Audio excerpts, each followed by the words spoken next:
Hello gamers, I hope you're all doing great. It's time to talk about Nintendo and their presentation at this year's E3.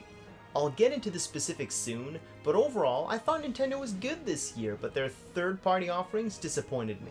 Yes, I know many wanted to know about a new Animal Crossing, the rumored Star Fox Grand Prix, or more info on Metroid Prime 4, among other things. But when it came to Nintendo games, I think they did fine. My interest in video games is quite varied, especially when it comes from Nintendo, so what they showed appealed to me just fine. Let's talk about their third-party offerings and get that over with. The Nintendo Switch is continuing to be a big success for Nintendo, and third parties realize the potential of making games for the platform. With that being said, there are three noteworthy announcements regarding third-party games. The first and best, I think, was what seems to be an exclusive mech game made by Marvelous, being Daemon X Machina. Game looks great and has potential. I'm happy this new IP got shown off. The second is Fortnite, which didn't get me particularly excited, but now players get to play the best on-the-go version of Fortnite, and for a game as big as Fortnite, I think it's a big deal for the Switch. The third and last for me was Dragon Ball FighterZ, as I'm a big fan of everything Dragon Ball related. I know there were some other games shown, and there is no doubt the Switch has tremendous support when it comes to indie games, but I wish they had more to show from the big AAA companies. They do have big games coming like Bayonetta 3, Shin Megami Tensei 5, and Octopath Traveler, and one thing that's awesome about Nintendo is how they hype us all year round instead of relying on E3. I mean, the 2016 Doom, Wolfenstein 2 The New Colossus, and the Resident Evil Revelation games were all announced during Directs. But still, I felt something was missing this E3 from third parties. Now let's switch gears and talk about the Nintendo games. First up, Super Mario Party. I know a lot probably didn't care much to see yet another Mario Party, but no, this is not just any Mario Party game. It's the Mario Party experience fans have been requesting for years. Finally, a Mario Party that goes back to its roots, and it looks good.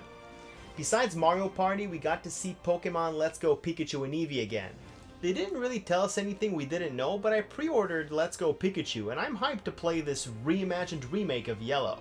Next up, Fire Emblem Three Houses. Beautiful game right there. I can't wait to see more, and although I wish it was scheduled for this year, it's not too far off next year. We should be able to play it in less than a year if things go well. This looks to be the console quality Fire Emblem I wanted since Radiant Dawn. Of course, the presentation's main highlight was Super Smash Bros. Ultimate. Wow. Just wow.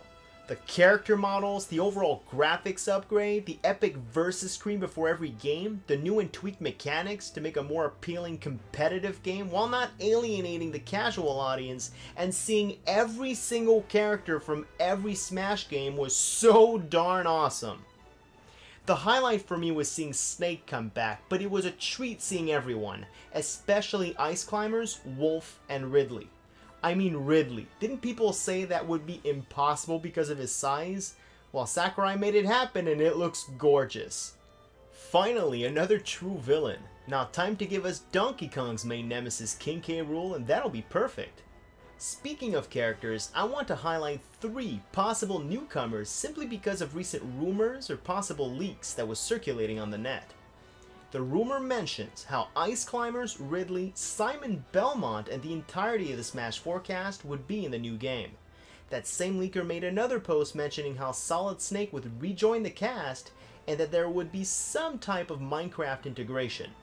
Now all of this does seem very possible, although it might just have been one lucky guess, but we did get confirmation that Ice Climbers, Ridley, Snake, and the entirety of the Smash 4 cast is present.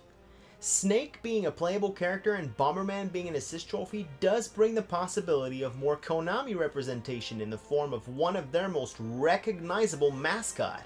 Simon Belmont is very possible. The second character might seem like a long shot, but if Nintendo and Microsoft were really working together to get some type of Minecraft integration, what if that's a sign of a deeper negotiation to bring Banjo in Smash Ultimate? Sakurai is most likely still paying close attention to some of the top ballot choices, and I'm convinced Banjo was up there. It also helps knowing that Microsoft is totally on board with this. The third character that I like to talk about is not related to a rumor, but rather his appearance as an assist trophy. Of course, I'm speaking of none other than Waluigi himself. All I'll say is if the demand is strong enough, he can still very much appear in the game as a playable character. Here are 3 examples to shine on the possibility of this happening. For anyone who watched some of GameXplain's videos, they found more than 80 stages so far, suggesting that every stage in Smash history may be making a return as well. If this is true, then I'm sure Ridley will still appear as a boss as well as being a playable character. Furthermore, the Spirit Tracks stage is back, with a version of Toon Link being the conductor. If any Link is one of the players, then the conductor changes to Alfonso. Also, the Spear Pillar is confirmed to be back, with Palkia confirmed not only as a stage hazard, but as a Pokeball too.